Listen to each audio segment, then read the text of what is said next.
ఎన్క పొంటి మంది నేసుకొని తిరిగేటోని గాను సింగిల్ గా షేర్ లెక్క తిరిగేటోని బిడ్డ యాద్ పెట్టుకో. గుండెల్లో దమ్మున్నోనికి పిడికిలిలో పవరున్నోనికి ఎవ్వరి సపోర్ట్ అవసరం ఉండదు.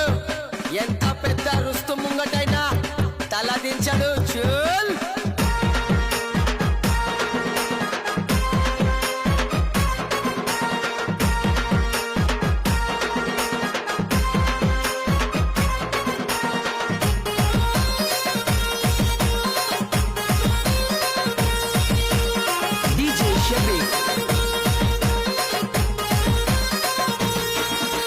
పిడిగుద్దుల పవరున్నోడు అరే కను చూపుల రోషము చూడు. బరిలో దిగితే సింహము వీడు బల్తగాన్లకు బావరయితడు. అద్దమొస్తే ఆరు